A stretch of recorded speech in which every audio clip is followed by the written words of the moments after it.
No, it's me that's talking. Brilliant. Welcome to My Guy Reviews, the podcast. Hi, everybody. Welcome to My Guy Reviews, the podcast. I'm joined today by my guest, My Guy Monkey. Hello. Hey, hello. Is that My Guy Brig? Yes. It's been a while. Like it has. It feels like a month, even though it's only been a week.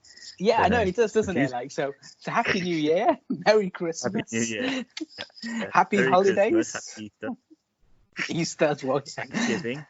Yeah, Happy Halloween. What a year it's been, right? Yeah, Halloween as well. Welcome to the podcast. Our podcast is normally you come up with a topic idea. One person comes in and does a little kind of like reading around, research about it, and the other one comes in blind. So because you're not doing the talking, I assume you've not come up with a topic idea for this week. That's a good assumption. I hope not. I mean, I can pull one out my butt if you want, but hopefully you've got something. Okay, brilliant. So yes, I've got a topic idea. Before I used to try and get you to guess what the topic idea is. Okay. If you remember this from a long time. But this week I am going to try and get you to do the same again. Excellent, yay. Okay, so I'll give you a clue. It's end of the year, as in 2019 finished, start of 2020. Okay. So what normally happens at the start of the year? New Year's resolutions. Kind of. What about what kind of accolades happen at the end of the year? Taking down the decorations. No, I mean, sure. Advent calendars. You chuck them away, yeah. I mean, I'm thinking more accolades. Yes, accolades. Are we talking about the Golden Globes, maybe? A little bit, but this is a new segment. This is called the My Guy Monkeys. The what? The My Guy Monkeys. So basically, I'm going to go through and give you categories. You will then. In some cases, I've put some people down in those categories, or movies, or games, or whatever it be. You'll nominate them. Yeah, in some cases, I'll nominate some people. In others, I'll let you nominate them. And then you're going to give the award for whatever we decide that award is called. So it's called the My Guy Monkeys, because this is the first one. Yes. And you decide who wins. But you have to just kind of tell me why you think that person or that thing needs to win. This is our awards season, so obviously you're right. Golden Globes just happened. The Oscars are a little way away. So all these people who are like, oh, I didn't get an award. Maybe you've been nominated in one of our categories. Cool. So this is the annual, what's it called? Monkey. My Guy Monkeys. Okay. My Guy Monkey Awards. Yes. So we'll come up. I've got some awards that we're going to give out, and then. Basically, I give out the category. In some cases, I'll give some nominations. In some cases, I'll let you pick whoever you want for that category. Yes. And then you choose the winner and just tell me why you chose that person. Now, I can't sway you in any way, and whatever you give is the award because it's the My Guy Monkeys, okay? Can you inform me as well, like, if I haven't heard of the person? Maybe. We'll see. We'll see.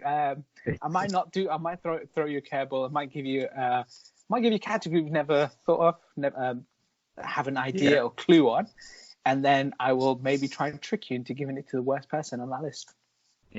Maybe.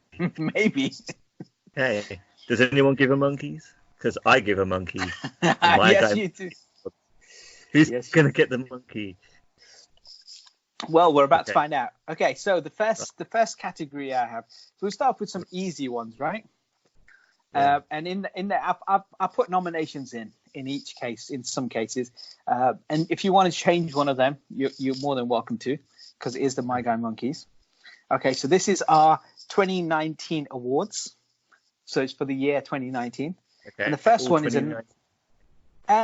well, I'll get into that as we go on, because there might not be 2019. But these are all 2019 to start off with. So the best animated feature of 2019. Oh, nice and easy. So you have got a list? I've got a list of a few. And then obviously nominations. And then you can nominate your own if you like. So Frozen 2, the highest grossing no. animated film of all time. Bad How to Train a Dragon 3. Okay. Yeah. The Lego Movie 2. Okay. Toy Story 4. Okay. Adam's Family. Wonder Park. Missing Link. And the list is quite, it's quite a long list, but that's a lot of nominations. I mean, yeah, because I thought I don't know which one you liked. I don't think you like any of them. So can you start again from the beginning? So you got I think Frozen 2. Frozen 2. How to Train a Dragon 3. How to Train a Dragon. Yeah. Lego 2.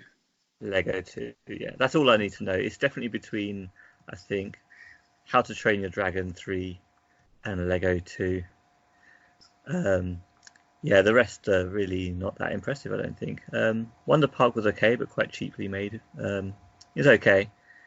So what is it? Just the best animation? Yeah. Best animated film. Okay. Not animation, because that could just be. Yeah. Okay, so best animated feature. Yes. Those two. And then I've just got to say it, right? There's no point in beating around the bush about this, right? No, you goes pick. To... Yeah. This is hard. It's got to be Lego Movie 2, I guess. Okay, and why did you choose Lego Movie 2? So that's your winner. It was a good sequel. It was okay. Out of all of those, it's the most impressive, I think. It sticks to what the first one was very much like, and just adds to it. That's it, really. Okay, that's fine. I mean, it's your award. You choose why. Yeah. Okay, so the next one, again, another easy one. Best remake. The best remake. Okay, we've got nominations? Yes, we do. We have The Lion King, Aladdin, yeah. Dumbo, Lady and the Tramp, Child's Play, Pet Sematary. Yeah. And Pet Sematary. Is that all we've got for remakes for 2019? There might be others, but they're the ones I know you've watched. Oh, these are also tough and controversial. It's almost as hard as the animation section. Because for this, like, remakes are just so hated. They get so much hate for everything. But this is hard. I mean, Lion King and Aladdin were both okay for me, but they were just translating direct to the screen. Child's Play went in a completely different direction, but wasn't really a horror. I can't give it to Disney. It's going to have to be Child's Play. Okay, so your winner for best remake is. But it's more of a reboot than. I know, but it also appears in my next category, which is best reboot. Excellent, yeah. So best remake. Well, I shouldn't have put Child's Play in remake. It is a reboot. You're right. So let's take that one out because that's actually going to be a reboot. Aladdin. There you go. That's your winner. It's that easy. Okay, so in best reboot, I had Child's Play, Hellboy, the new Terminator film, and Jay and Silent Bob. I haven't seen Jay and Silent Bob yet. That's a problem.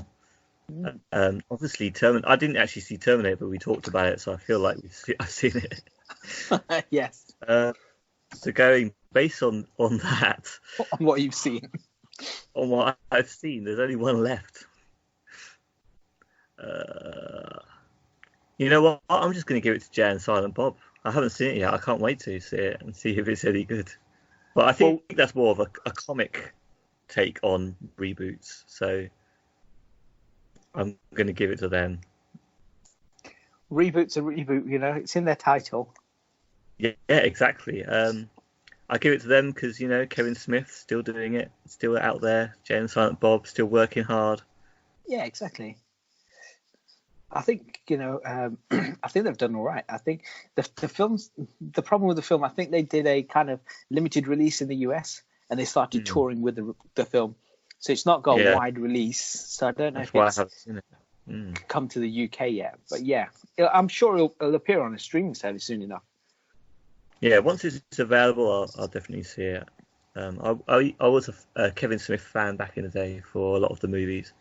Although the later ones these days aren't quite as good, but I think this one has the old school vibes and themes, so it should be good. Yeah, and I think also he's brought back so many people from previous films that he's worked on. So all of them are there, and he's brought back a whole bunch of other people. So yeah, I'd be interested to see it because I liked Jane Silent Bob 1. I did like it. I was maybe one of the only people, but still, yeah, I can't wait for this one. To be fair. Excellent. So you've gone reboot. Okay, so the next one is what we get every year now until the day we die. Best sequel of 2019. So I've got some nominations, and you might think of others. Avengers is a sequel. It Chapter 2 is a sequel. Okay. Spider-Man obviously was a sequel. Godzilla is a sequel. Godzilla King of Thingies. And How to Train a Dragon, Toy Story 4, Frozen, obviously, all of them are sequels. Yeah. Frozen 2 is not getting any nominations. Well, it's been nominated. It's like for the worst picture.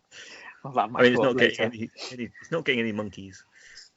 Okay, so the best sequel. And that's all the ones you've got to nominate. I can't think of any others. There's Glass as well. Go to, yeah, I didn't see that yet. So that could be a nomination. That could be a contender.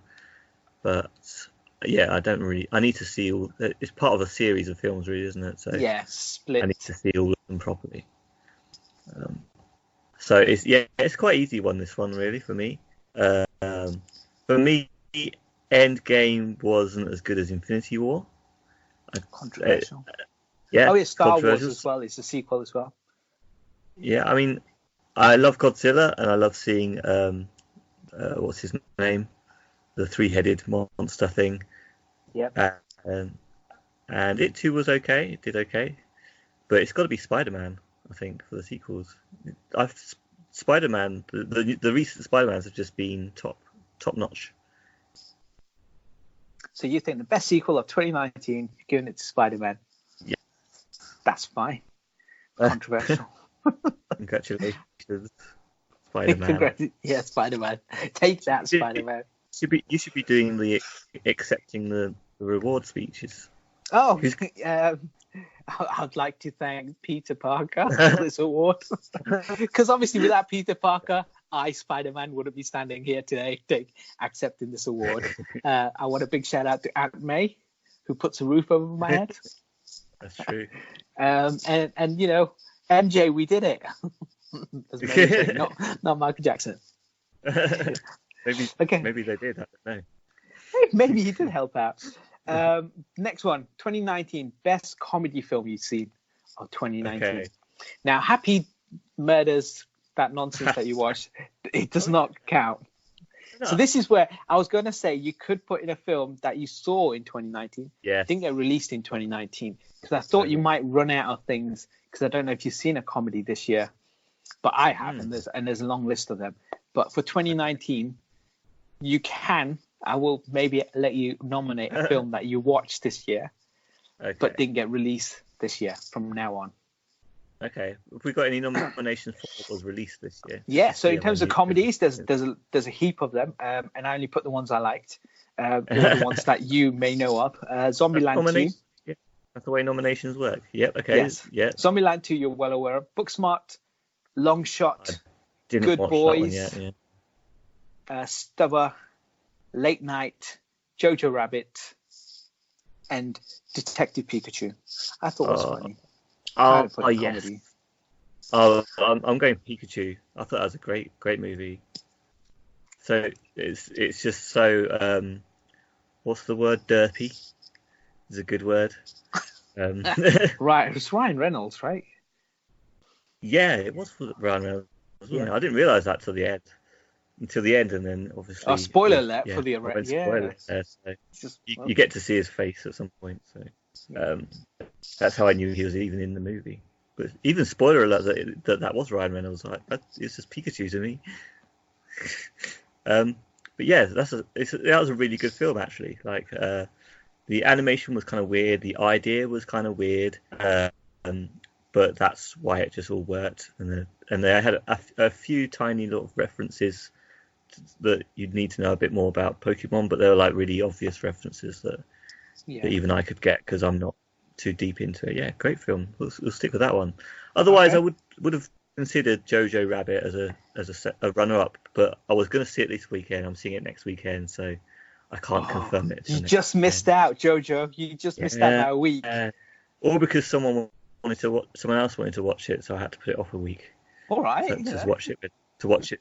No, not you. Someone else wanted to watch it with me at the cinema. So, right. Oh, we watched Yeah, by ourselves. I tell you what, usually it's by myself. I've seen the first few. So obviously we saw Zombieland. I've seen Booksmart, Long Shot, Good Boy, and Stubber recently, all 4 of them. And the reason why I nominated them because I think they're all really, really solid films. But we could talk about them at some point anyway. Late Night is, again, it's just on Amazon Prime right now, and that's getting great reviews. And Jojo Rabbit, obviously, Taika Waititi's new film, so I can't wait to watch that. That's a tough category. When you consider like the comedies at the start, I thought there's not that many good comedies from last year that I remember. But most of these, I don't think they got to the UK. So like Booksmart, I don't remember seeing a cinematic release of it, or it went too quickly. It came and went too quickly.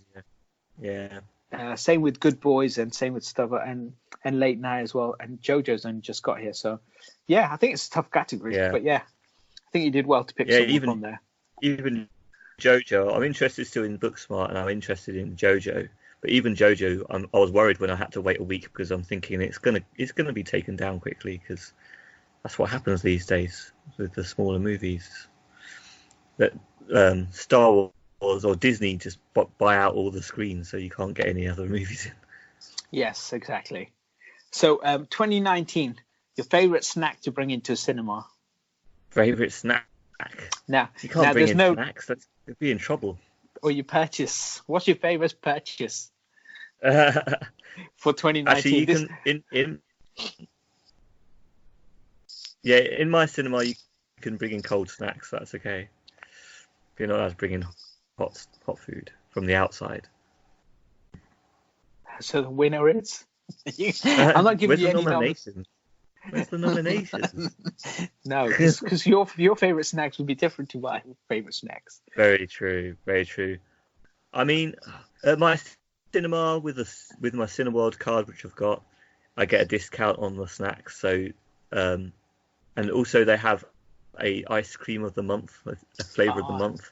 Nice. That's always a good one to go for. But you know what I more consistently would quite enjoy to snack longer while I'm watching the movie is Poundland savoury snacks. Okay. For £1 in a packet. So shout out to which Poundland. One's the winner really? Yeah, shout out to Poundland. Yeah, I mean it's a tough choice between the two. Top snack to take in. Yes. See, sometimes I might even finish the ice cream before I go in for the movie, so it's going to have to be savoury snacks. Savoury snacks. Poundland. We'll see if that changes next year. We'll come back to that. Yeah. Best video game adaptation. So video game it's got adapted again. To a movie. Movie, TV shows, or it's movie or TV show. So do you remember any first? No, give me some nominations. Well, Detective Pikachu won. Yeah, that's true. Yeah. We're just talking about it. Angry true, Angry Birds 2, the movie. Okay. Doom Annihilation. Doom got released as a new straight-to-DVD film. And Witcher, which I've just started watching, which is obviously the big Netflix TV show right now. I mean, everyone's talking about Witcher and how amazing it is, the new series. So clearly, I have to go for Detective Pikachu. Because I haven't seen Witcher yet. It's already got 2 awards. It's killing it. It's not got any awards here. What are you talking about? It's got the monkeys. None of the awards that matter. It hasn't got any monkeys yet. Well, no, Detective Pikachu. Next year. I thought you just gave Detective Pikachu best comedy and best video game adaptation. Yes. So it's got 2 now. Okay, so best Yeah. comic book adaptation of 2019. Okay. Was there any? Is Endgame one? I don't know. Avengers Endgame, obviously. Okay. Captain Marvel. Marvel. Shazam, Okay. the other Captain Oh Marvel yes. film. Yes. The Joker, memories. Hellboy, Joker. Yeah. Spider-Man. There's quite a few. Yeah. Every year there's quite a few. So, which was your favorite comic book movie or Shazam. superhero movie? The So Captain award goes to Marvel. Shazam. So that's one for Not Marvel. Not Marvel. Captain Marvel it is. This is not the Well, worst comic book adaptation category. winner So is I Captain didn't Marvel. mind. Well, I heard Captain Marvel won. Well, it was okay. Well, I wouldn't give it an award. Now, I'm gonna give you a new category, but this one has no nominations. You make up your own nominations, and I'm gonna give you 2 people, and you can't put those 2 people in. So this would be the Jason Statham, Dwayne the Rock Johnson Best Duo or On-Screen Chemistry Award. Okay. Right. So in obviously Hobbs and Shaw, the 2 of them were in that film together, and Yes. there's proper bromance in that film. So Yes. who for you? They're not included in this They're not category. included. Who has the best on-screen chemistry / best duo? Best Joe. This requires me to remember anything. Yes. You know I have a problem with memory recall. Well, if you I think need about my the memory films jog. that we've just got on our list so far, right? So Yeah. if you think Like back to Iron Man, if you think Captain America. Frozen 2, Anna and Elsa, right? Yeah. Toy Story, Buzz and Woody, or Woody and Forky, right? So these are all duos. Then you have in Captain Marvel, Samuel L. Jackson and Captain Marvel duo. Yeah. In forget Avengers Endgame, Booksmart, you have the 2 female leads because they're 2 girls. Good Boys, there's 3 of them, so that doesn't really count. But Late Night is another duo. Detective Pikachu is a duo. Like there's so many films with duos. How are you not? Yeah. Okay. I'm going to go for Godzilla. Pikachu. Godzilla and King Ghidorah. Oh, Best so you didn't go online Mothra. chemistry. You're not going Mothra. You're Oh, Godzilla. it's tough. It's too late. You've given it to. You've given it to someone. Give it to their enemies. Poor Mothra. all that electricity. Oh yeah, Mothra was amazing though. Mothra looks stunning. My problem with that film was most of it's just dark clouds whenever they're fighting. Yeah. It just seems you couldn't really make out. Maybe if they should have done it in broad daylight, they should have fought during the day. But every time they were fighting, it just became like, oh, there's a cloud mist and there's a big fog, and then they're fighting in, and yeah. Yeah, it's kind of too much action you could sleep through, which is a problem. But yeah, I mean, but then on the film previous to that, just Godzilla.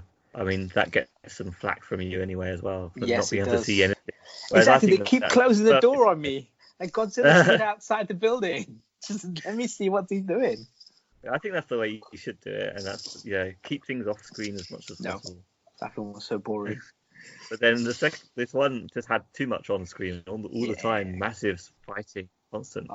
But amazing. All that electricity though, that lightning. Good effects. That's your best on-screen chemistry. That's good. Yeah. So now we come to what you, My Guy Monkey, thinks is the most overrated film of 2019. What's the one that everyone's told you is incredible or amazing, or they had a great time and you watched it and thought it was rubbish? Nominations, because I need to think back. No, I'm not giving you any. Fine. Because it's your opinion. What do you think? You see a lot of movies throughout the year. You must have gone in thinking, oh, this is quite good. Even if you saw the trailer and you thought, oh, this is really good, but you watched it, a massive disappointment. So, most overrated film. Now, I have one, but I'm not going to sway you. Okay. I've got to think about this. Joker was kind of lauded. It wasn't that amazing, really. Yes. Irishman gets talked about a lot, but I haven't seen that, so I can't slate it. No. Rise of Skywalker, people don't really talk good about that anyway, so that was just about 2019.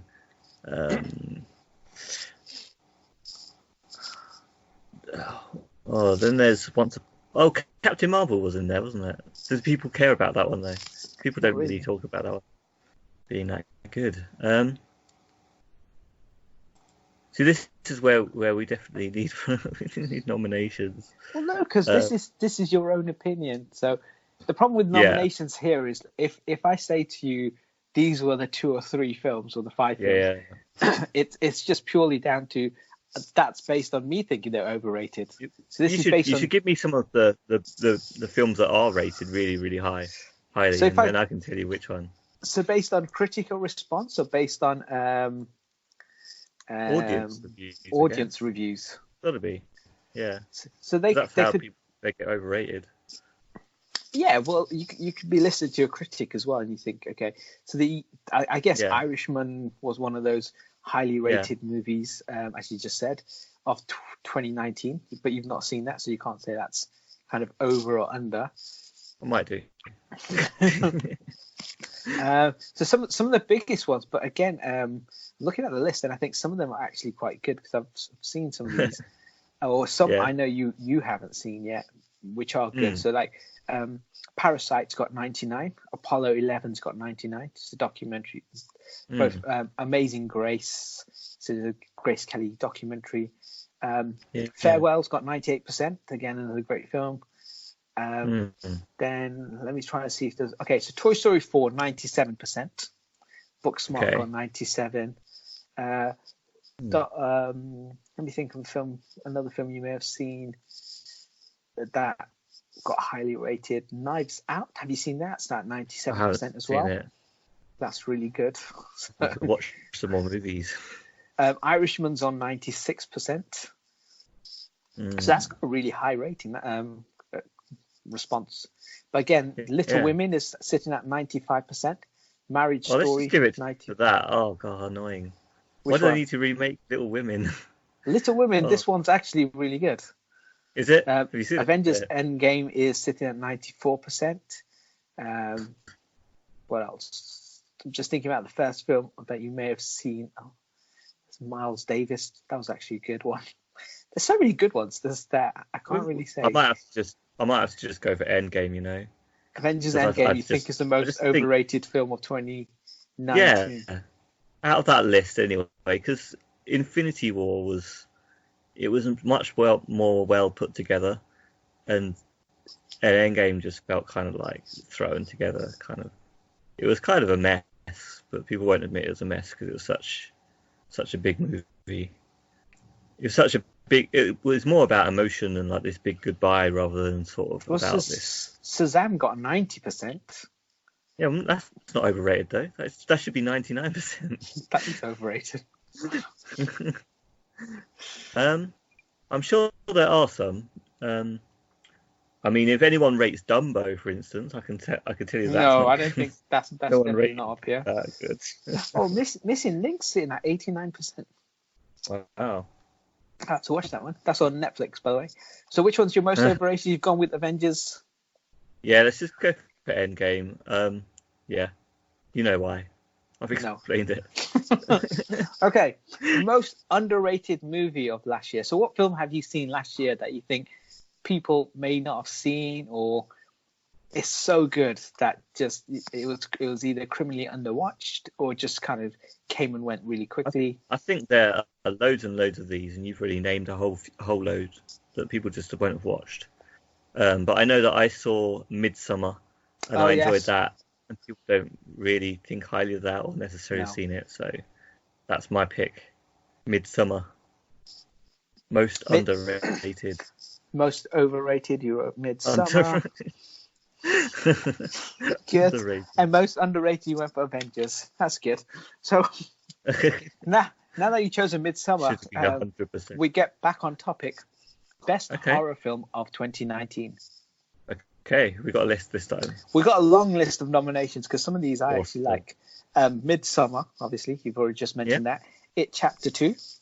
Yeah. Scary Stories to Tell in the Dark. Annabelle. I don't want to call it Homecoming because that's Spider-Man. Crawl. Pet Sematary. Child's Play. Brightburn, and of course Us. Hmm. Did I see Us? Yeah, I did see Us. Yeah. Yes, we did. Yes, we did. Us. Brightburn, I was very much looking forward to, but it was okay. Is Midsummer really a horror that much? Though? I think it falls into the horror. I think it's more of a psychological kind of. It's similar to his other previous film. Art film, really. Yeah, his previous film, which Hereditary, which you spoke I haven't about. Seen that still. Yeah, it's a bit like I think it's like that. I haven't seen Midsummer. It doesn't appeal to me. Even though they could have done more with it, I'm going to go for Brightburn because I haven't seen a lot of the other ones, and the ones that I have seen, I don't think are really that horror or that great. But Brightburn, that's fine. It's just such a great premise. I love it. Yeah, which they ruined, but yeah, they did a good job. They ruined it. They ruined it. Absolutely. They didn't finish utilizing it. The story needed to do more. It was more of a starter for something that could have been bigger. Could have. But if I was to tell you, Quentin Tarantino chose Crawl as his favorite movie of 2019 as of November. Yeah. So that goes to say you and Tarantino do not have the same taste in movies. Probably right. I would definitely go and see it to see what he's talking about, but I would not always agree with Tarantino on those things. Anyway, I saw Crawl. It's a really good film, but I wouldn't say it's the best horror movie of the year. Maybe I would, looking at the list, because the list isn't that good. I think I spoke about Homecoming. I like that, but I think I liked Pet Sematary better only because of the original, and I think they changed it enough. I think Crawl is really good though. I didn't like It Chapter 2. I think that's very disappointing. Scary Stories, Telling in the Dark, very disappointing. Brightburn, good premise. I think massive letdown. I think Us was really good, but I don't know. Yeah, it was really good though. It's just it came out so early on. Choice, so. Well, you've given it to Brightburn. You can't take the award off them. You can't do La La Land. It was in the wrong envelope. It is, yeah. Okay, so this category, I'm going to say what it is, and then before I give you any nominations, I want you to try and name one nomination on your own. No, 3 or 2 nominations on your own. 2 or more, okay? Best original movie of 2019. Original movie. Was there any original movies? Yes, there were. Original. I know, can you believe it? People make movies about original topics. Us, yeah. Midsummer. Jordan Peele's Us. Yeah, Midsummer. Midsummer boring. But yes, yeah, sure. Midsummer. The movie, and it's original. It's a movie, yeah. Any others you think of? Pikachu count? That's not original, is it? It's not best original. That's adapted from a video game. It's not adapted from any particular game. It's just based on it, on the theme. It's based on a video game.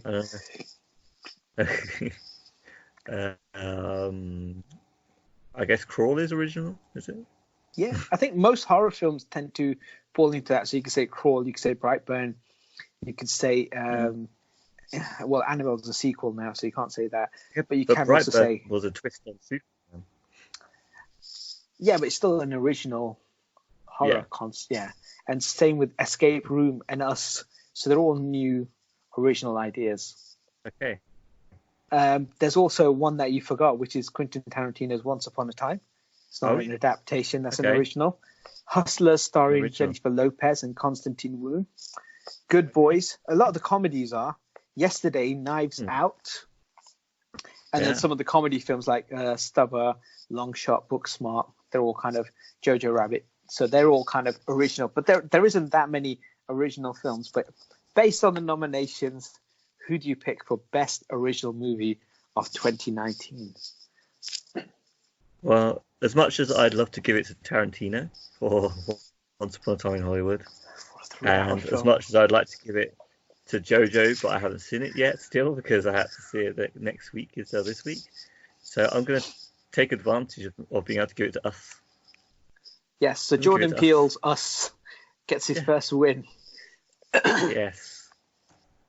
So now there's a category, and I was thinking, how many movies actually classed as this, and I just thought I'll give you one nomination for this category, and then I'll leave you to come up with the best for the rest. I can decide between that If you can, or others, yeah. So, best action film for 2019, and I'm going to say John Wick 3. You can pick the rest. Action film and John Wick. I mean, John Wick 3 was pretty good. I mean, John Wick is good anyway. But action film, there's loads of action films. Yeah, there's plenty. That's why I thought if I don't give you any nominations, see I what won't be able to pick any. Yeah. But there's so many. Literally every film can be classed as an action film. Not every film, but most films can. Yeah, I'm trying to think of ones worthy of the thing though.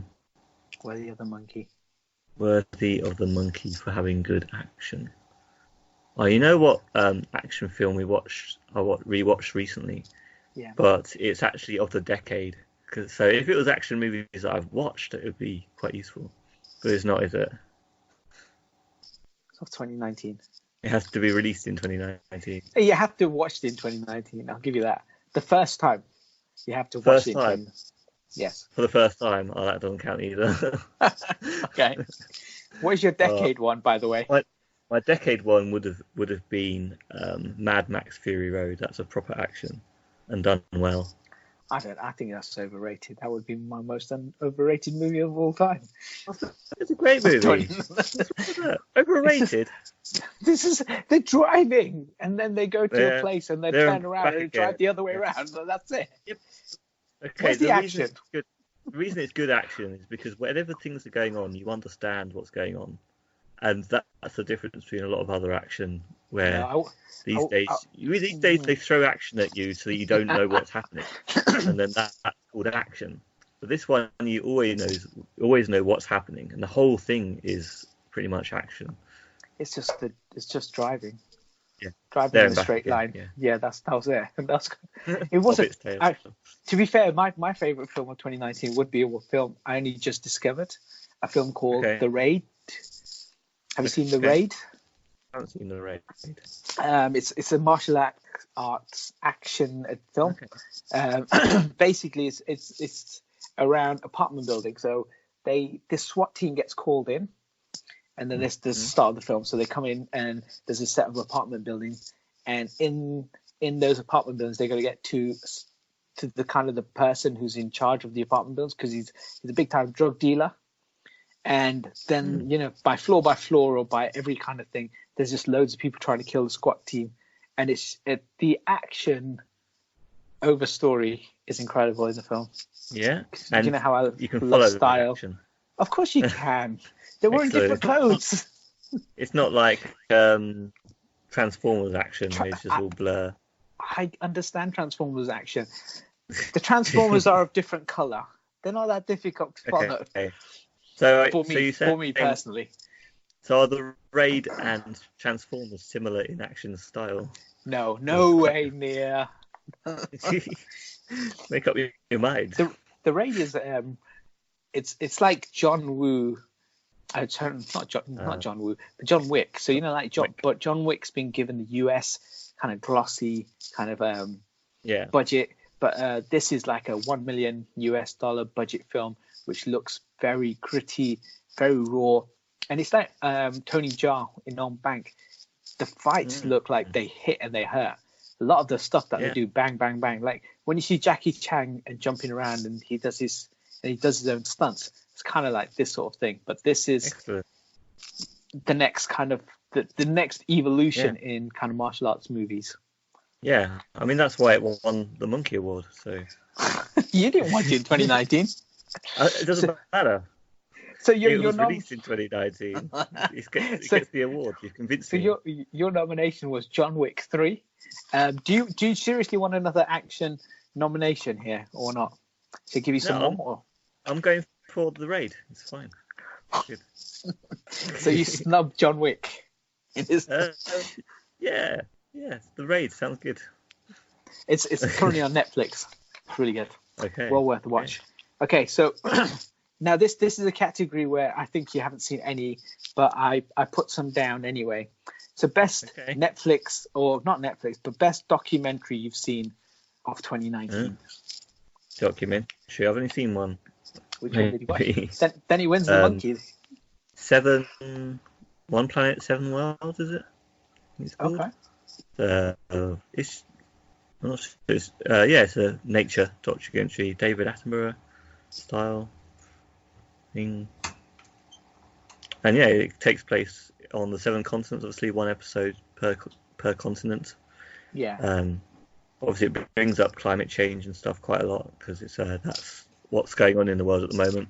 But it also sort of just sets the scene for different places, introduces different animals, and has a little bit of extra information that you might not have heard of before. And that was a solid documentary. Okay, so that wins your best documentary of the year. That's that I've seen, I guess. Okay, so Attenborough. Were there any nominations? There were, and Attenborough wasn't even nominated, but he's won. There was the amazing. There was a documentary about the Fry Festival. Travis Scott won. I put down Quincy Jones. He's got Who Killed Jam Master Jay. Then I watched Free Solo, which was actually came out 2018 and won the Oscar for Best Documentary last year. But I put that as a nomination.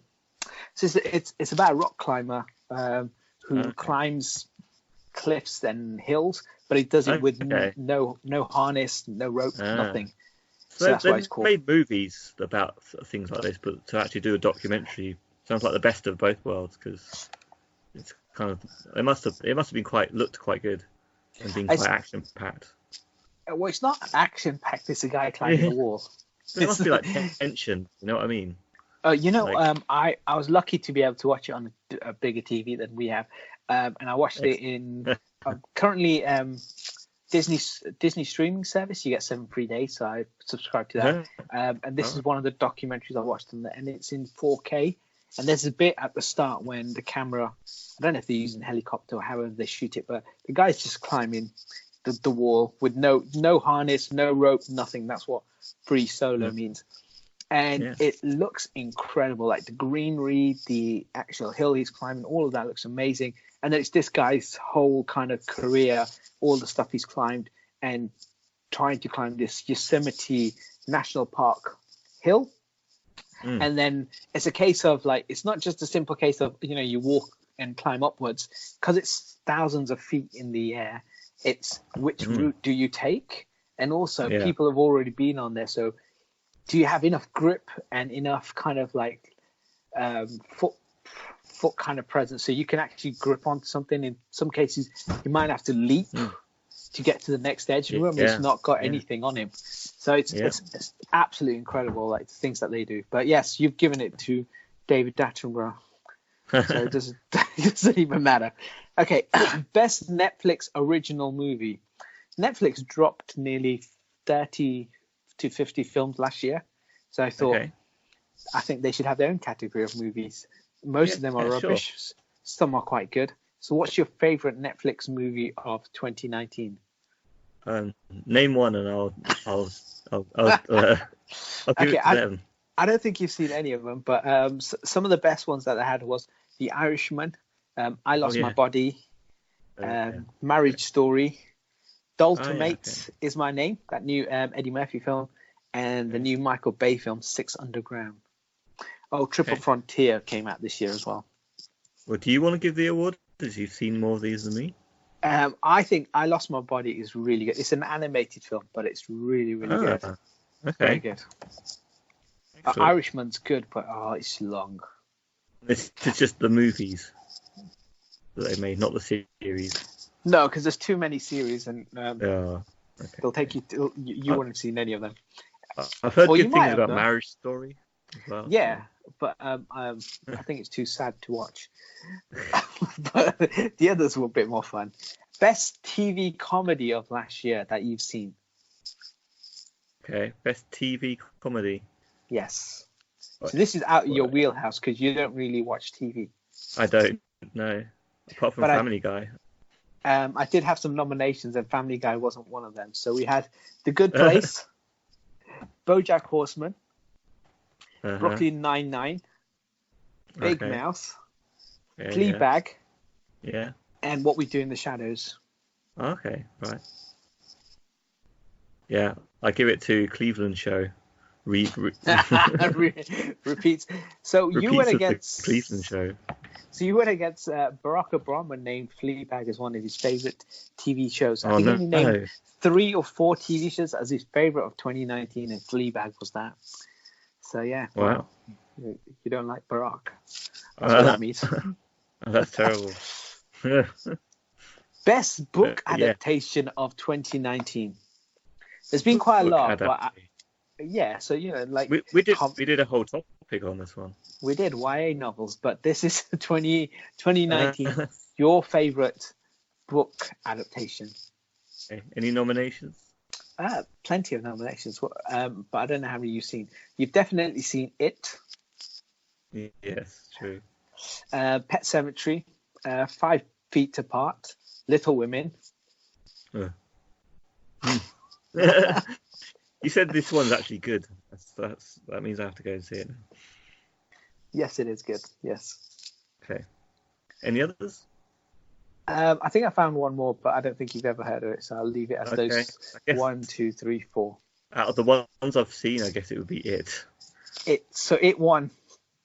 Chapter 2. It was pretty good winner. actually. I enjoyed the first one. No, Yeah. The chapter 2. Oh, It's chapter 2. well, I haven't seen the rest, so it has to be It. This is it's going to be an unpopular ceremony, I have to say. Best TV comic book show of 2019. So I've done the nominations for you because I don't like any of the Arrowverse or any of those kind of rubbish. So I've given you Umbrella Academy, Okay. The Boys, Okay. The Tick, Watchmen. Oh wow. Yeah. Okay. They're your nominations. That's it. I Best. think I've heard the best things about The Boys. I haven't seen any of them, so I'll give the award to The Boys based on popular opinion. Yeah, so the Umbrella Academy got really good kind of people because it came out really early in the year. So that was really good. Watchmen just wrapped up recently. Again, really good. And The Boys, like you just said. Tick, it's a shame because Tick was really good. But yeah, not many people watch Tick, which is a shame. Underrated. Yes, most underrated TV show. But we don't have a category for that. So that's the Monkeys. So you've given all your awards out. I didn't do stuff like best actor because you don't know a name of a person, or I don't best even know director. the films, let alone the actors. Exactly, and we don't have a general best film of the year. So what we've now got is, because it's end of the year, we're wrapping up. I'm going to go down a list of things, and you're going to have 2 choices. So we're going to start with video games first. So the 10 biggest selling video games of 2019. I'll tell you the name. You have 2 choices. It's PS4. Okay. It's PS4. That means you have to go. No, it's physical copy. So it's going out, buying a physical copy, or forget about it. Physical copy or forget about it. That's your 2. So you can't sit on the bench. Copy. I don't buy physical copies for anything. Exactly. So this is going against everything you believe in. The nominations, I'll go through the top 10. So, Yeah, I believe in physical copies. I'm just too lazy to put them in and install them. Like, why if you can install it, then you should be able to play it. You shouldn't have to install it and then put the disc in, take the disc out. And then install day 1 patch as well. Yeah, and then have to delete the entire install if you need more room on your hard disk, but you still got the disc right there. Like, what's all the point? Exactly. That's why I'm saying, if this game you love so much, you go out, buy the physical, and you go through all that pain to install it, or you forget about it. That's your 2 choices. No sitting on the fence. This is based on the 10 best-selling games. I couldn't get of the year, so I've just gone by November, as of November, because I can't get end of year. So honorable mention midway through the year, about August time, GTA 5 was the best-selling game in the UK. Wow, this year still. Yeah, that's what I found. So number 10, you got 2 choices, as I've said. Start with number 10, Anthem. Sorry. Anthem. Yes. I'm going to change the forget about it to Xbox because I'm a Sony fanboy. Oh yes, yes you are. So it's physical copy Xbox. or Xbox. Okay, that's fine.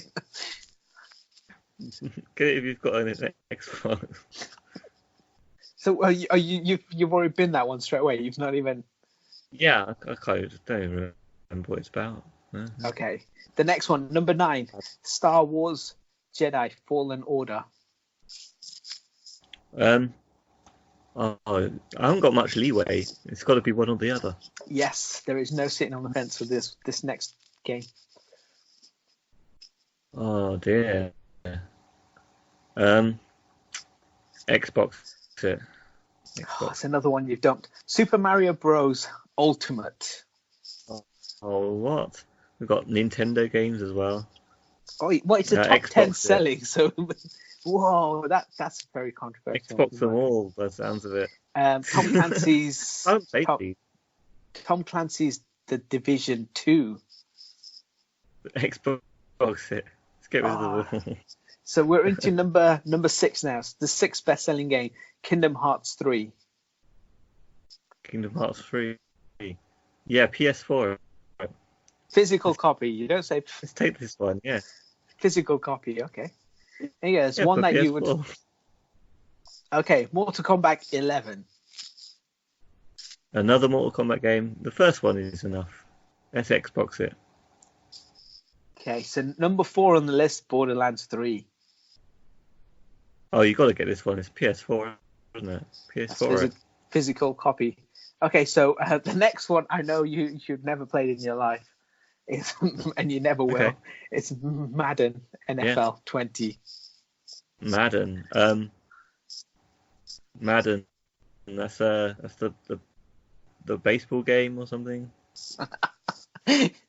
Yes, because National Football League NFL means National Baseball League. Yeah, American Internet it's baseball. If you're a Madden fan, then get it on physical disc. But it's your choice. Where are you putting this? Me.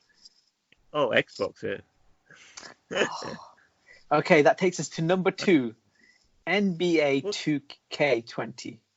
How did it get to number 2 so fast? Madden was number 3. Borderlands was 4. Okay, yeah. Mortal Kombat was 5. We've been through quite a lot of these already. It went quite quickly. Yeah, because you've got 2 choices. It's just so simple. Okay, so number 2, NBA 2K20. NBA. I don't really play sports games, so Xbox it. And that takes us to the biggest selling game as of November, according to this website, Call of Duty Modern Warfare. What? Xbox it. You knew that was coming.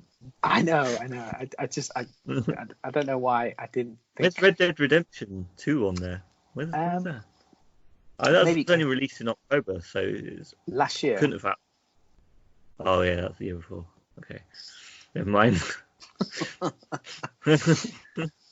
It didn't have long enough still, clearly. No, I was going to do a rundown of the top 10 singles, but I know you'd never listened to music in your life, and yeah. I was gonna give you the same game where you would be vinyl or forget about it. But I looked at the top 10, and I know you've never heard of any of these songs. No, so no. The 10th biggest selling single of the year was Señorita by Shawn Mendes and Camila Cabello. Okay. See, that's what I mean. It'll be lost on you. So then the last game, again, you have 2 choices. One Another is game. This is the last one. So this is the top 10 highest grossing films of the year. You have 2 choices. You cinema or forget about it. Oh, okay, films. Okay, yeah. Okay, number 10 was the only film that wasn't a comic book, not comic book, non-Disney and comic book film. Number 10. Okay. Fast and Furious, Hobbs and Shaw. At 760 million worldwide. Do you cinema it or forget about it? Cinema. It's an action. Go to the cinema and watch it. Then at number 9 on our list, Star Wars at 900 million. Do you cinema it or forget about it? You know what? Cinema, you got to go watch it. Finish it off. Finish off the saga. Number 8 on the list, Aladdin, at 1,000,000,005. Oh, I mean, it was okay, but I would forget about it. Don't bother. Ooh. You've got the cartoon. Just enjoy the cartoon. So that puts us at number 7, highest grossing film of last year. Joker at 0.06 billion. Cinema or forget about it, yeah. That's it. Well, that's a tough one. I'd say forget about it. You don't need to go to cinema for this. And then that brings us into number 6. All of these are now Disney properties. Toy Story 4, 1.07 billion worldwide. You know what? The series should have finished with 3. That was the final one. So you've got to forget about it. Don't bother with it. Controversial there. Number 5 is Shazam, but the good one. Captain Marvel at 1.12 billion. Forget about it. I thought it was Shazam then. Dang. No, that film was rubbish. And the 4th highest grossing film of the year is Spider-Man. Yeah, Far From Home, 1.13 billion. Yeah, Far From Homecoming. Go see it at the cinema. Okay, that brings us into the top 3. Frozen 2 at 1.32 billion. This is the joke. Don't go see it. Forget about it. Go watch the first one on DVD. Don't watch this sequel. You know what? I watched the first one recently. There's more songs in the first one than I remembered, but I still think Frozen 2's got more songs. So, because one of my biggest concerns, critics about number 2 was song after song. It's actually the poor songs. The fact the songs weren't tied into anything. Yeah. The songs in the first one all made sense. They were either to build up a character or to show more depth to a character or see something useful. Yeah. So that takes us to the second highest grossing film of the year, which is 1.65 billion. Lion King. The Lion King. That's a lot. That's a lot of money, isn't it? That's ridiculous money. But yeah, you don't need to see that. No, don't bother. I mean, and Aladdin, I both said did okay as their remakes, but no, you don't have to go to cinema to watch them. You can watch the old ones. Well, people disagree with you based on these figures, but that leads us to the last film, and the highest grossing film of all time, Avengers Endgame, with 2.7 billion. Now, you see, this one I've been pissing on because Infinity War was better, but you should go and see this one at the cinema. Give it a cinematic release. Yeah, worth watching in the cinema. I'd have to say I disagree with a couple of them, but other than that, I pretty much agree with some of these that you've kind of gone with. Nice. And that's your review of 2019 complete. Excellent. A year in film and a year in video games, all done. Did 2019 pass or fail? Well, you tell me. Overall, were you? Oh, you've got the scores there. You have to add up the scores and see if 2019 failed or not. Based on video games, you only said two video games, and the top 10 are worth playing. Firstly, so you shout on all of them. In terms of the movies, in terms of the highest grossing movies, you said you'd only watch 1, 2, 3, and 4 out of the top 10. It's 40%. Video games is at 20%. So overall, 40% is a pass, is a D pass for movies. Overall, in your opinion, 2019 was rotten, based on those two numbers. Based on video games. Video games and movies combined, yeah. It's even worse. I guess so. So that's your look back at 2019, and you've handed out your first My Guy Monkeys. So we've given out a whole heap of awards. To be fair, there'll be a lot of happy people out there, and a lot of fix when it came to Detective Pikachu, which I think is leading with the two wins. I think that's the most. I mean that's a surprise win for some people maybe. Shouldn't have nominated it. I should take him out the categories. If you hadn't nominated, I wouldn't even know he existed. I was forgotten. I wouldn't know what year it was released.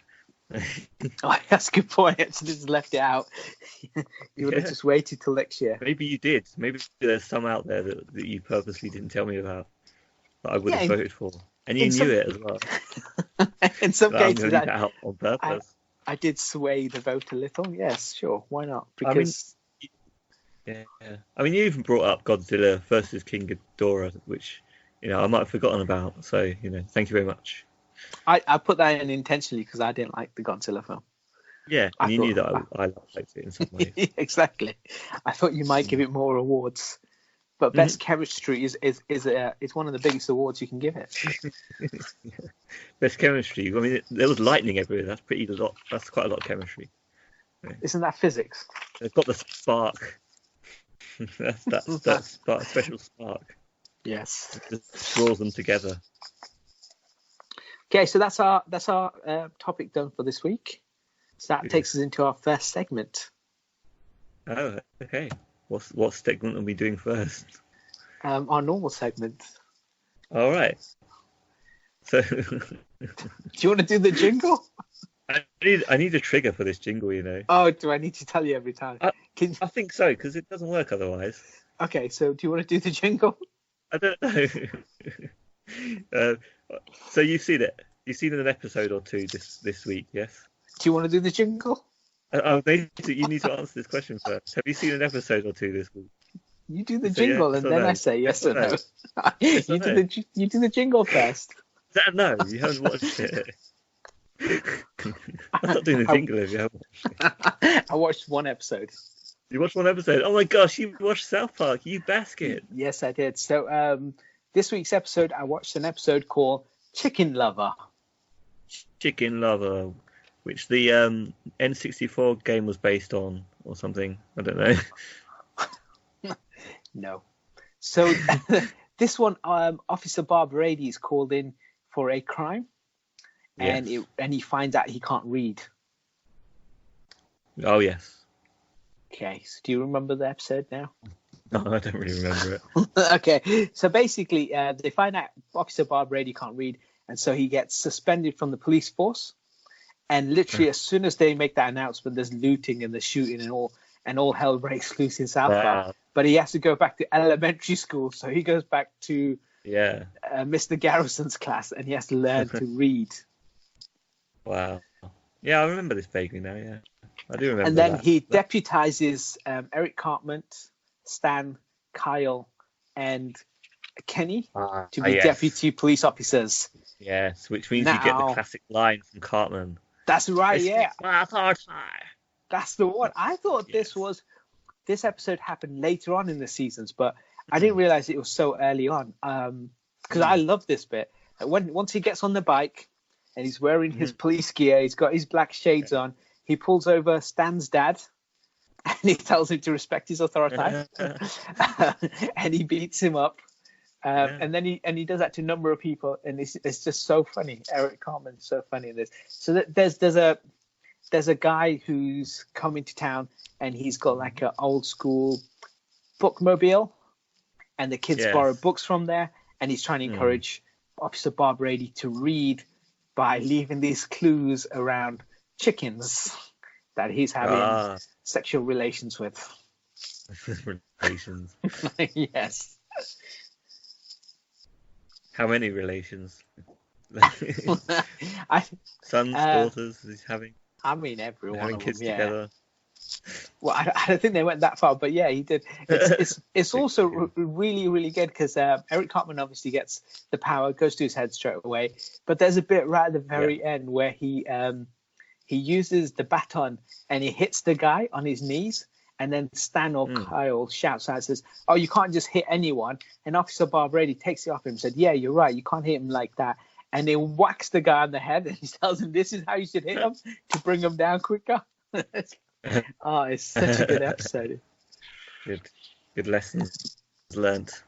Yeah, it's again, it's a timeless episode because there's no kind of references to anything. It's just about Officer Bob Brady can't read. He's always funny whenever I see him. then he goes to school and he learns to read. And in the meantime, the kids are given the power to kind of go off and do the detective work, which is really good. And Officer Barbrady goes back to school, and there's a bit where he's on the swings, and he's just having the best time in the world. It's brilliant. Excellent. Yeah. There's not much. I can't really remember it very well, though, apart from those things. So, yes, it's not memorable enough for me. It's a shame. I might have to rewatch this one. So what's your star rating? It's not memorable enough for me. It's got to be 2 stars. Oh, such a good episode. But I hear it's really good. It's really funny, yeah. Plus, it's got the classic Cartman line, which I think... yeah, it has got the line. I thought this might be the Doug episode, but that might come up later. The Bounty Hunter episode, which is really, really funny again. So, yeah. So far, I thought this one was really good. But, yeah, well... Okay. I think you have to watch it. You have to watch it. That's the thing with some of these old ones, like the central story can be really good and funny, but if there's not much to remember about it, then it's hard to really tell. Yeah. Until you actually watch it again. So on to our next segment. Okay. Quick reviews. Okay, so we've got quick reviews going up. I was going to say, I've got a whole heap of them, which I'll quickly run through. If you want to talk about any of these on your topic episode, we can cover them later. So yeah, we'll just mini episode now, but we might expand on them. Yeah. Okay. I watched Toy Story 4. I agree with your comment. There should be no 4. There doesn't need to be a 4. Yeah. It finished. Andy's arc was finished. Yeah. So therefore, I didn't think you need a new Toy Story film. But I really enjoyed Toy Story 4. Yeah, I really liked it. It's still a good movie. Yeah. Yeah. Great movie. Based on my rating, cinema. Straight off the bat, loved it. 4 star. Excellent. Wow. Yeah, 4 star. Then I also watched Booksmart, which is the new comedy film directed by Olivia Wilde. That's kind of like it's like an indie, low budget kind of, but it's really, really funny, really funny film. The girl from there stars in something called Last Man Standing. Anyway, she's really good in it. As soon as it starts, there's this moment where she comes to the girl's house and then they play this music and they both do this dance. It's just hilarious from the start. I was just like, this is incredible. I love it. A very, very good film. Very funny. Long Shot. I just watched that recently as well. That's a traditional rom-com. We don't get many of these kind of films anymore. True. Sandra Bullock used to do a whole bunch of them. I think Matthew McConaughey did. Kate Hudson did. But then they kind of disappeared. And this is a good old rom-com. Maybe I had a category for best rom-coms, but I don't think you've seen any rom-coms. So I didn't know if... and anyway, that was not... I'll put that down as a nomination, but I don't think you've seen any of them because there's always there's a few others, but yeah, that was great. Really, really good. Also saw Good Boys. It's funny, but it's just kids swearing, basically. Okay. But it's some of it's funny. That's how South Park started, so... Exactly. So I can't really complain because I love South Park.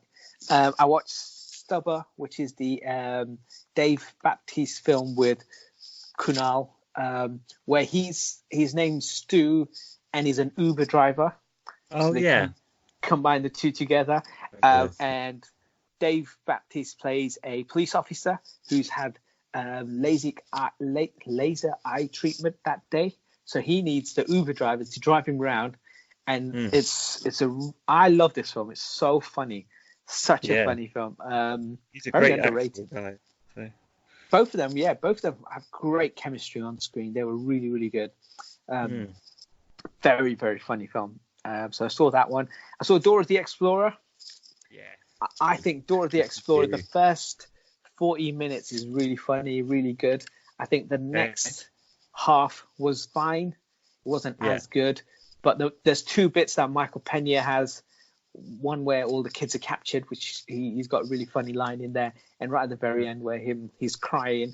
Again, another great funny bit. I think it's good because the star cast is all, except for one, that they're not like typical white characters. There's a whole mixture of people. Diego, he's obviously her cousin, but you know he's really beautiful in this show. In the TV show, it's too dreamy. But yeah, there was some bits in there that was just so funny, and I was just waiting for Boots to talk, and then yeah. And then I he mentioned does. that to you once. There, Yeah, you were you waiting did. for it to happen. Yeah. Oh, no.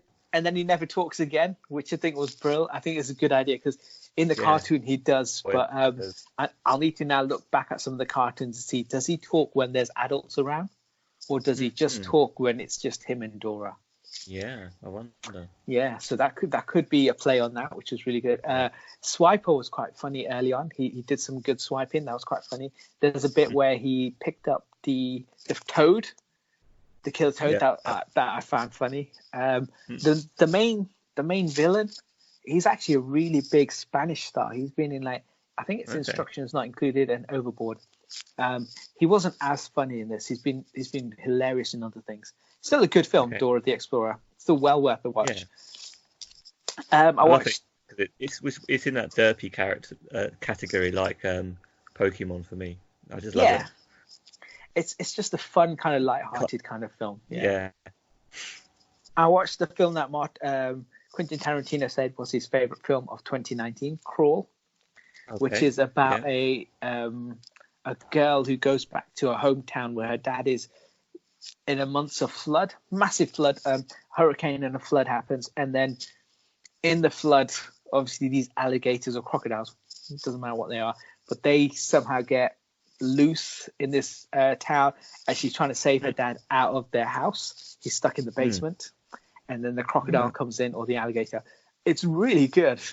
Some of the crocodile bits are a bit rubbish. Some of it's really good, and it is just like they're stuck in a house, and there's a killer crocodile out to kill them. Sounds quite good. That sounds quite good. It's actually was Tarantino right then? Do you agree with Tarantino? It's not my favorite film of 2019, but it is a really good film. That's the only reason why I watched it, because Tarantino, the director of it had done some other stuff that obviously I was looking forward to seeing, but Tarantino mentioned it as his favorite film, and I was like, I have to check it out, see if he's right. It's a really good film. I won't say best film of the year, because there's been better films than that, I think. Dora the Explorer. Obviously, Dora the Explorer. Just to name one. Booksmart. Not long shot. Stubber, definitely. Yeah, there's been some good films. And recently watched the first 3 episodes of Witcher, the TV show. Oh yeah. Based on, I don't think you need to have played the game enough to understand what's going on. You understand. I haven't played the game, and I haven't watched it yet. But the bits where Henry Cavill's in, it does feel like he's going on a quest, like a video game quest. Like the first thing he starts off, he's fighting against this thing, he kills the thing, and then he goes back and he gets a reward for it, and then he's off and he's been given another quest, and he goes and does that quest. His stuff seems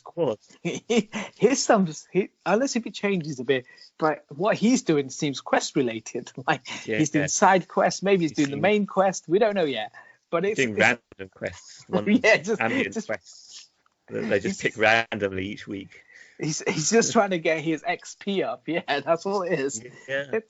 It's not terrible. It's actually it doesn't feel as big a budget as Game of Thrones, because some of the stuff that they've done doesn't feel as lived in as much. So like if it's really if you've got a big castle and you've got loads of people there. Yeah, it sometimes feels like that they've done a good job to make you feel like it genuinely the time and stuff. There's certain parts where the fencing looks brand new, or something looks really new, stands out from the rest of the area, so it doesn't feel like they've spent the money, but it's still. I think it's more about whether they think about the lore of the thing, and they've got an overall plan and good idea there.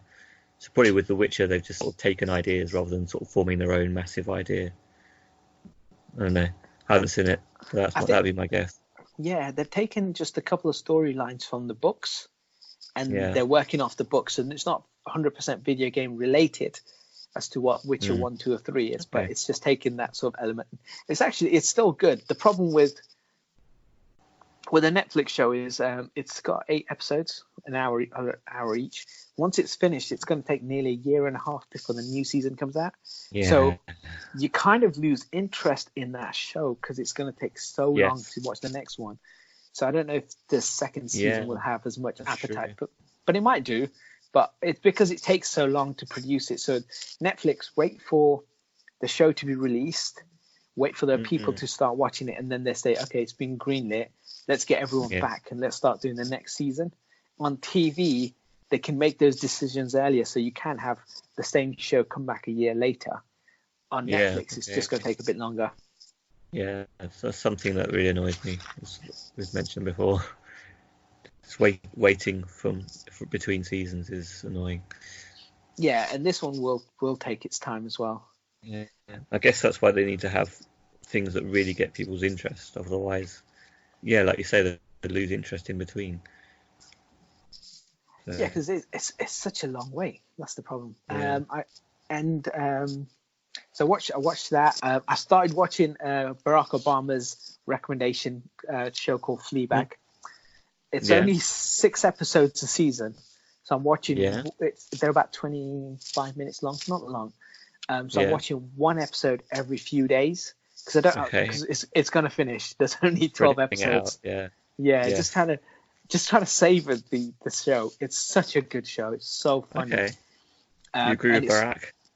I haven't seen season 2 yet. Season 2 was his favorite, but season 1 is really, really good. It's very, very funny. There's some really, really good bits, but there's a moment where the 2 sisters are about to hug. I won't give anything away, but it's just so funny. It's so good. It's well worth watching. If you've got access to that, definitely catch that because it's really good. Obviously, you've seen Star Wars. It's another Star Wars film. You've not got a mini opinion of it? No, not really. It's Star Wars. To see it or not? Okay. I'm not into Star Wars that much, so Force Awakens not really either. I think was quite good. But then once Rogue One came out, Last Jedi, and then Han Solo, kind of by the time this one rolls around, I'm kind of bored with Star Wars. Like I think the first one, because it was so long in between films, I was like, oh, this is really good. It's something I haven't seen in a while. It's Star Wars again. I was fine. And they had Solo and Rogue One and everything in between as well. Yeah, I didn't like Rogue One. I didn't mind Last Jedi. Last Jedi was fine. It wasn't terrible. Okay. And this one's just another one. It's just another film. But it's the last one. It's the final one in the episodes. You know that, right? Finally, yeah. I was like, yeah. It's not just another one. It's just another one. It's just another Star Wars film. That's what it is. It's another completely different mess. It's interesting. I watched. It was really good. Nah, it's not. It's fine. I enjoyed it. It brought back so much. Just like to have a big ending. It's great fun. Even though it's stupid, there's so many things wrong about it, but it just got on with it and just ran with it. It's almost like it was like a parody of itself in how much they just threw at you, which is good. I like things that aren't meaning to be parody, but are. I think they say a lot of stuff in Star Wars. Yeah. Like with Avengers Endgame, they say a lot of stuff and then they take you to certain parts. And if you've been part of the whole 11-year, 10-year, watching all the movies, you understand it all and you love it and you're like, okay, great. Thanks for this beautiful fan service. And that's all Avengers Endgame was. This one's similar. They'll talk about this planet. They'll talk about this person. I have no nostalgia or no interest in that level of detail. So when they say we're going to whatever dusty planet, or look, we've blown up this planet, or look, here is Lando. I get it. Like I like Lando because it's played by Billy D. Williams. That's the only reason why. But yeah, if you chuck in a character and he was I think it's Akbar was in the last one, I'm just like, I don't really care. I don't really know who these people are. So I don't have the same love for it. So while someone will see these people on screen and be like, oh, that's incredible, to me it's just another person. But then Avengers Endgame is that, and I loved it for it. Yeah. So I appreciate being in that position where I know that other people will be nostalgic, whereas they might actually just hate it because it's wrecking their childhood and all that. But I can just sit back and think, I can see why they're doing that. They're putting this silly things in to sort of tie everything up and make people happy by showing certain characters. So I appreciate that side of things. But yeah, it's not for everyone. Stars would you give it? Not for the cinema for you? Watch it on your streaming service. Watch it on Disney Plus. Watch it on Disney Plus. Exactly. You're gonna get Disney Plus for free 7 days. I got the Disney Plus for free, and I watched Free Solo, which I've already mentioned. Really, really good. Great documentary. Yeah, if you got that, watch it. And the other one I watched was Michael Bay and Ryan Reynolds. It's a film on Netflix called Six Underground. And it's a very typical kind of Michael Bay film now. The first Transformers was quite good, and then the second, third, fourth, once it became more Michael Bay action and it became more Michael Bay over the top, sexualized, over the top, racial stereotyping, typical kind of jokes. It's take all of that he then did, and he's put it into this film called Six Underground, and it's. Cool. It's just that. But there's this incredible start to the film, which is really good. And it's a car chase, and maybe it's about 15 minutes or 20 minutes of the film. And they're chasing and they're driving around the city, the car smashing into things. There's also this free runner running. And all of that is obviously Michael Bay can shoot action, and it's incredible. And there's bits where, it's slow-mo or he drifts and stuff. All of those things are really, really cool. Yeah. Ryan Reynolds throughout is he's doing his best to keep the movie going. It's always great. Yeah, he's got his one-liners. Everyone's got pop cultural references throughout this film. It's just filled with it. Yeah, it's fine. It's to be fair, because if you already pay for Netflix, it's there. So it's not like you're going out your way to watch it. So it's good and fun that way. It's good. I enjoyed it. Yeah. So you like the car chase at the beginning? Was it 20 minutes? I did. I did. Yeah. So if you just expanded that to 2 hours and called it Mad Max, that'd be boring. No, there's got to be car chase for 2 hours. That's the best bit. No, that's the only bit like. No, disappointing. That's the problem with Mad Max is that they drive in a straight line for the whole thing. Then they get to where they need to, and then they turn around and they head back in a straight line. Yeah, you just said he's That's the whole film. That's a whole 2 hour film. And at one point he jumps off the car, and then he gets back on the car. That was disappointing. Yeah. I wish they just showed us the action bit. I only want the car chase now. and there's not just car chase. A lot of the time they're just driving the desert and there's nothing around. It's not a full on action spectacular. There's massive parts where and there's not dialogue as well. It's just kind of boring. Like she'll say something and he looks. Yeah. He doesn't even say nothing. Yeah, I completely agree. Absolutely amazing film. The way that they just look at each other and that, it's just so much. I agree with what you're saying. You just love it. It's the worst movie. Game as well. Yeah, so great. Oh yeah, but that game started off really well, but it's very repetitive. All the stuff becomes the same. All the missions were very similar, which is surprising considering you've got a car. And you'd want to do more car-related missions, but they weren't car-related missions. Only if you did the side quest things, then they were car-related. Yeah, that's true. A lot of walking around in mazes. Yeah, that was a downside. Anything else? I watched. I think I said this before. There's a documentary that's on Netflix called The Movies That Made Us. Oh yeah, you talked about So they go through four movies. I've seen the first three, so I've now seen how they made Dirty Dancing, Home Alone, and Die Hard. And then the last one is Ghostbusters. So yeah, I'm waiting to watch that. It's really, really good. Yeah, you recommend? Highly recommended that. Yeah. Yeah, I did watch Turtles, one of the toys that made us. That was definitely interesting. It's really, really good. Yeah. Because you watch these two guys who came up with this comic book idea and how their friendship grew from that, and then they came up with the Turtles idea. Yeah. But then they got together at the end, and they regret having that falling out at the end. Oh, it's still really good. But nothing's changed, but they regret it. So cynical. They're still the same people. They're still kind of mad at each other. Best friends forever. Best friends that are still maybe. Yeah. Okay. So I saw Rise of Skywalker as well. Oh yeah, you watched a different film to me then. We've already talked about it. I've also watched. Did I already talk about Jumanji? Did we talk about that before? No, you haven't. No, I haven't seen that yet. The next level. Okay, so yeah, it's I'd say it's not quite as strong as the first one, but it's pretty much the same sort of idea. So you can't really go wrong with it. Dwayne "The Rock" Johnson, you can never go wrong.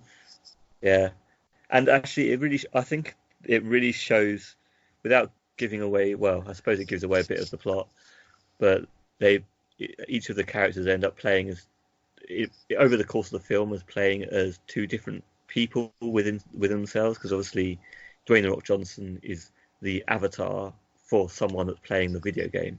Yes. So the fact that these actors end up basically having to play two completely different characters, and neither of them are even like their typical action hero or comedy characters.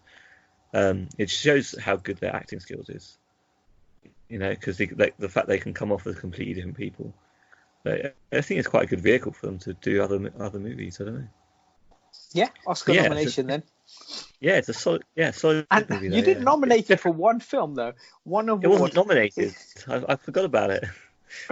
It wasn't nominated. I could have put it in the comedy sequel, best duo.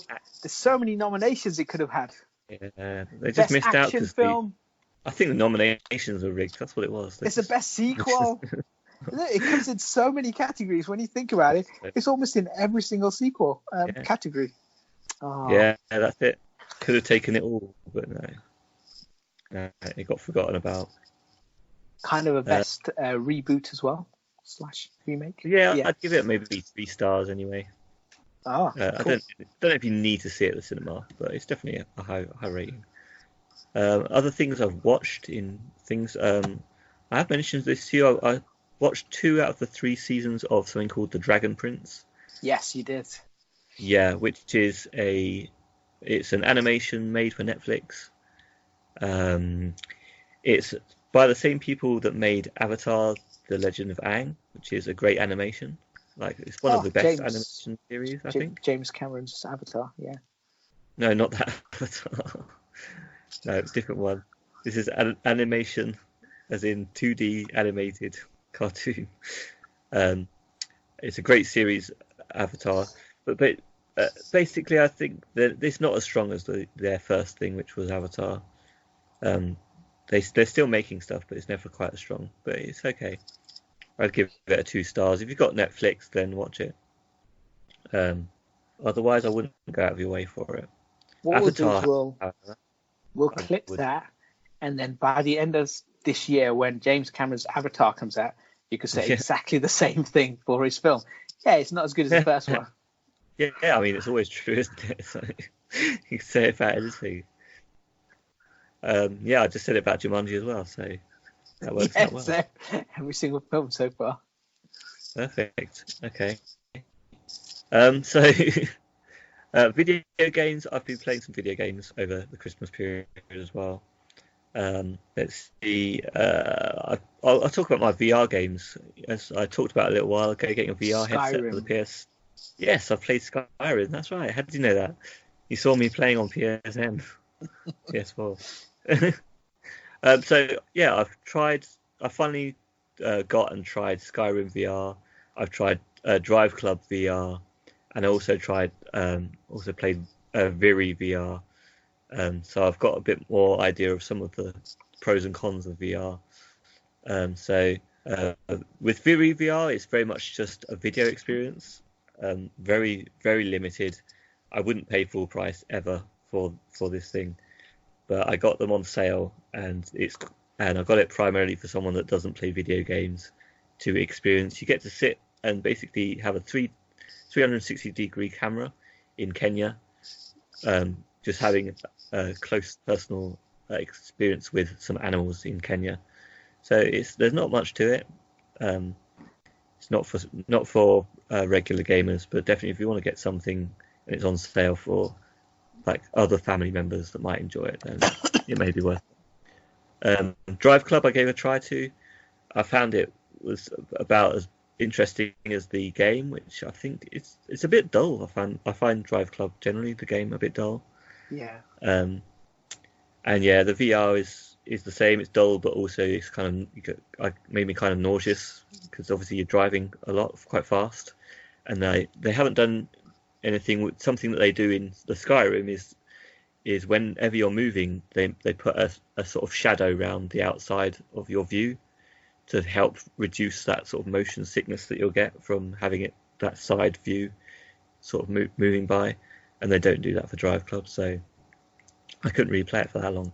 But yeah, then Skyrim, I love the original Skyrim on the thing, and it's just the same glitchy mess as it always is. It's great fun. Oh, brilliant! I love it. It's not. It looks quite bad in the sense that they have to scale down the resolution so much of like the textures and stuff in order to fill in 360 degrees of, or at least half of that of like detail. So it's quite blurry, and the draw distance is changed so things pop in quite close to you. You can maybe like 10 meters away and things still are popping in. So it's not that amazing in that respect, but it's just great fun to play. It's just the same as the fun game that it was in the first place, but very immersive, just being in that world. So it's you play for too long, which is quite common with the sort of Skyrim game. It can be quite jarring coming back out of it again. It's like, oh, I'm in reality, but I was just moving my head in this other reality. And you spend so much time doing side quests and just kind of wandering around that you don't do the main game for ages. Yeah, you know what? I never did the main game in the original. I just ended up getting sidetracked with everything. And this time I thought I'm just going to go through and play the main game this time. But already I'm saving up for my first house. I'm choosing who I'm going to adopt, who I want to marry. And like, no, I'm supposed to be the Dragonborn. All I ever do is kill that first dragon and I'm done. I'm like, I'm away becoming Thane of everywhere and stuff. So, yeah, I really need to get on with the actual game and complete it on the VR experience. I think you can play it with the Move controllers as well, which I need to try out, but I've been using the controller so far. And you can't, as far as I can tell, you can't really can't drag around bodies and items in the VR version unless you use the Move controller. So, okay, I'm gonna have to experiment with that. So yeah, that's my VR experiences over Christmas. So hopefully anyone who's undecided can decide whether it'd be worth getting a PSVR, because there's only certain games on there that work for it, and then there's a lot of junk stuff out there. So yeah, I tried Crash Team Racing, the nitro fueled, recently, a kart racing game. I found it the tracks look really nice, but it feels very slow, and sort of like the loading screens are a lot longer than you'd think they'd be in a modern game. And the whole structure of it, because they've kept most of the structure from the original game off of the PS1, means that they haven't updated and honed in everything that they could have, I don't think, even though they've got some new versions of stuff. it's for racing games for me especially, I've noticed that the structure of how you progress is very important to make me interested. Otherwise, it just bogs it down, and then I'll lose interest quite quickly. Which brings me to Sonic and Sega. No, it's just Sonic Racing Transformed. Sonic All-Star Racing Transformed, which is on the PS3. It's an old game. Yeah. But it's currently on sale for £2 something on cool. PSN. Yeah. Which is a big recommendation I have to give. The January sale on PSN, at least in Europe, they tell you about all the PS4 games, but they don't tell you about PS3 games on the store. Unless on the PS3 or if you're looking them up specifically. So I discovered there's a whole load of, if you look into it before the 17th, I think it is, of January, there's a whole load of Sega games that are really good prices, because a lot of Sega games hold their prices, especially Sonic games. So this game, you still expect to pay £5 or £10 maybe for it on disc, but at the moment £2 something. I think that's great. Sonic Generations also, if you want to, because I don't think it's I love the Sega games and Sonic games, but I don't want to pay so much. I want to pay till they're discounted, but they won't discount. And there's a whole load of Dreamcast games and Mega Drive games that are like for £1 or £2. So I think that's definitely worth checking out. And yeah, just basically Sonic Transformed is just, I love the structure of it, and I love the nostalgia and the tracks and all of that. I think their progression system really works on it, so I would recommend that one still. I've been comparing the game before it, Sonic and Sega Racing, and also the new recent one. I think it's Team Sonic Racing. I think you only really need one of those three games because they're so much similar. But I haven't played them to confirm that. But yeah, it seems like it's always sort of the same sort of tracks, same sort of characters. So depending on how much enjoyment you get from the actual racing and those little differences, then you might just want to if you've still got the PS3, go for this one. If you've got the PS4, maybe just wait and invest in Sonic Team Racing, depending on what console you want to use it on, really. Yeah, for £2, it's a good buy. £2 something, yeah, under £3. It's so good for that price, because yeah, like I said, those Sonic games always hold their prices even when they're good or bad. So like, I think this is a good one, and it does hold its price, so definitely worth it. And yeah, that's about it for me. Cool. On to the next segment, previews. Okay. Previews. Have we got any previews? What have you got? Well, I guess the big one is PlayStation 5, right? So PlayStation 5 does a release date. Yeah, you did say. Is it? I think you said seasonal. So I think you said end of year next year. That was your shout out early on in one of the episodes. Yeah. That's true, on there. So that is exactly what's going to happen. It's specific now, yeah. It's official. I think they're going to make the announcement on the actual whatever thing that they have. What's it called? PlayStation, whatever it is called. Yeah, that's it. CES or whatever. Well, the PlayStation version of that. Yeah. But also, I think a big thing that came out of that is that it's got backward compatibility, which is going to be a big. Which is well, it's kind of rumors, right? Because nothing's fully confirmed. But that's a lot of talk about it, yeah. So big rumors this time around that it's going to happen. So I would dump my PS4 if that was the case, because then all the games I have can work on that. So I can play Bloodborne in PS5. Yeah, I mean, I'd really like to just be able to do video footage of PS3, PS2, and PS1. So if they could do that, that would be brilliant. But I'm still counting it as unconfirmed because I've seen a lot of rumor. There's so much rumor around how it's going to look and what it's going to do that I need to hear it officially from a Sony mouth.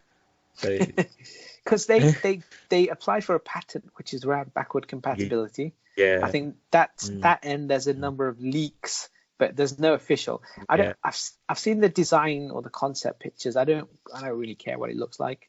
It's going to just sit on So it's going to sit on a desk somewhere. It doesn't matter what it looks like.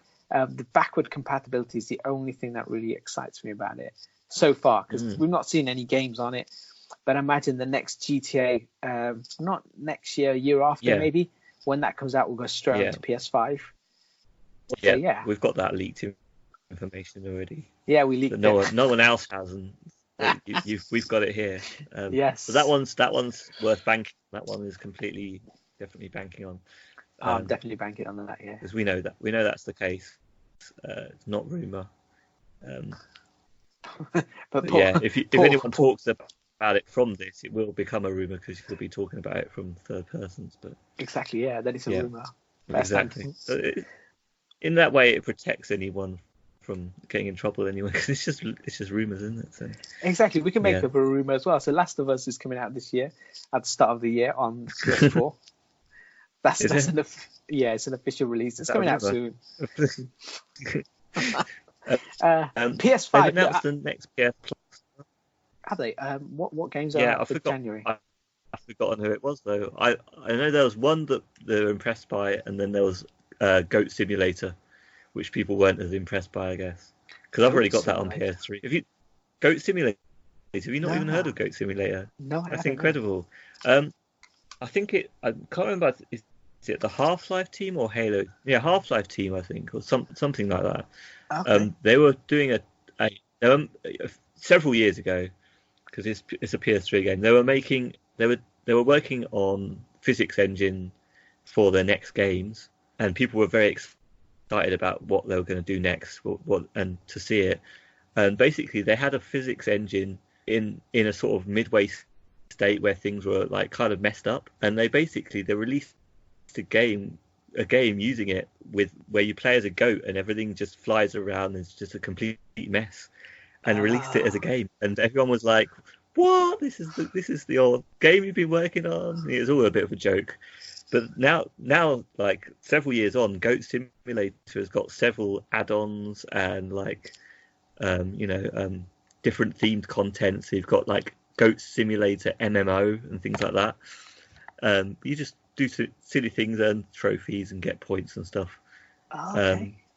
It's just really silly, really. So if it's got all the DLC, I guess I don't have that, so that'd be quite interesting. But it is kind of just like a bit of a joke game, which is why maybe people might not be as pleased with it. But I'm sure you'll have a blast with it for half an hour.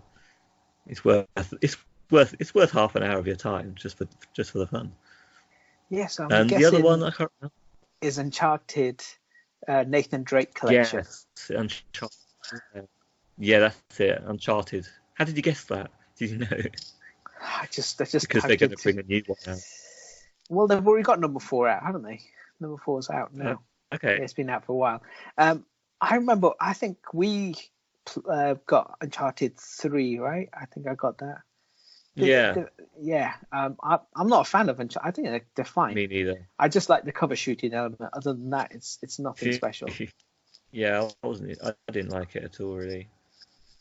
It had all this big open world possibility, but then you were just doing one single line, and that was probably just the first level, but it put me off. It's a closed world. There is no open world to this game.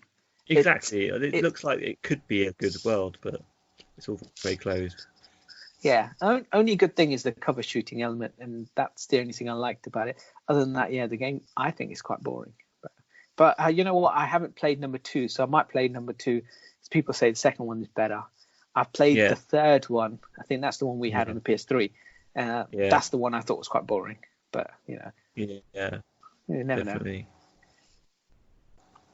And then the PS5 logo. Did you see that? Allegedly, it looks just like PS4. Oh, okay. No, I haven't seen that. I might have done, but I've forgotten. The most recent one I saw just said piss, and it was a bit of a joke, I think. It's some PISS. They were like, that's going to be the new logo, but no, that's not true.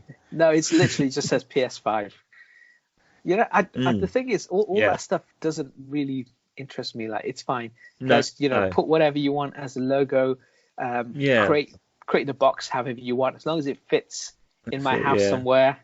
I'm happy, and I just want backward compatibility so I can play my PS4 games. I guess online I'm part of a few groups that are into PlayStation, just because I want somewhere that I can talk about games and trophies. But yeah, I guess people there are a lot more obsessed with PlayStation and how it's going to look and all that stuff. But yeah, it's not. It just needs good games. That's all it needs. Yeah. And cheap GTA. enough for me to buy. Cheap, good games. The thing is that key if it was backward compatible, it does mean you can get PS4 games because they'll go cheaper, and you'll be able to play them. And they're still, I mean, they're visually stunning anyway, the PS4 games. So once Borderlands 3, I'll finish playing this football game, then I can go on to Borderlands 3, and I'll be able to play it on my PS5, which would be cool. Yeah. I wonder how they're going to make this work, this backwards compatibility, though, because unless they're going to be doing emulation for all the other things, then they're going to have to put the hardware in. So there's going to be that is a bit interesting how they're going to do that if they do it. Because I mean, it takes quite a lot to emulate a PS3, I think. I don't know what the progress is on emulators for those. I imagine 4 to 5 isn't a massive leap in technology now, but 3 to 4 was a big leap.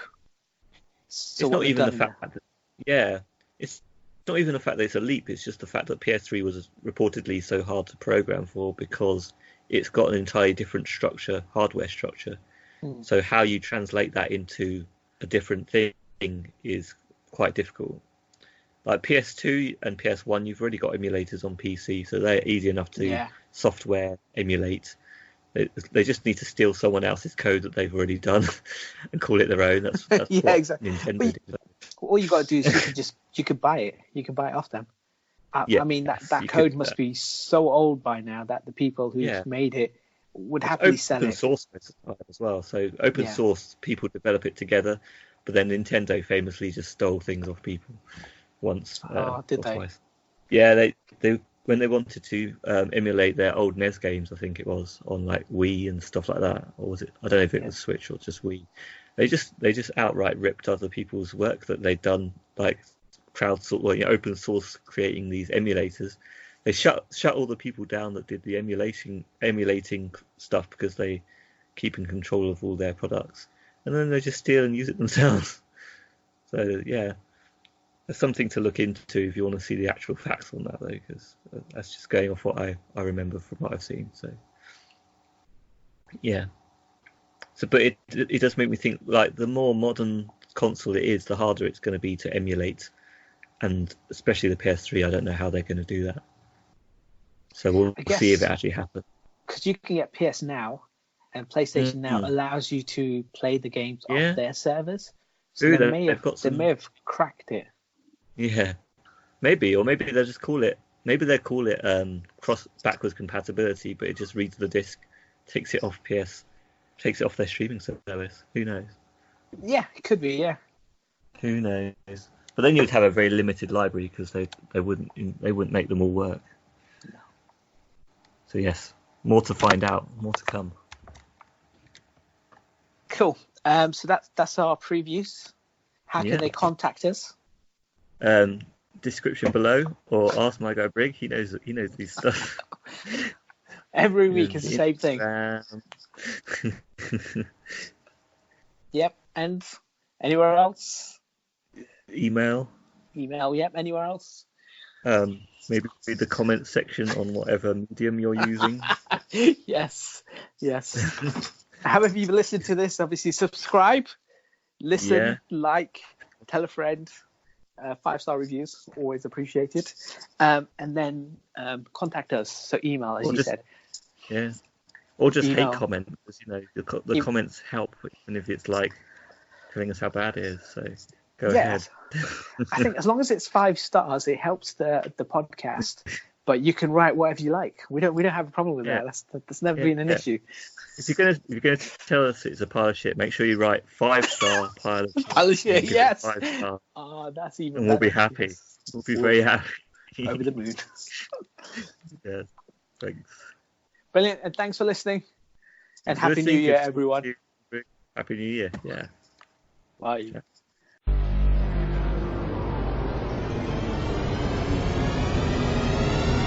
No, it's me that's talking about it. Brilliant. My guy reviews the podcasts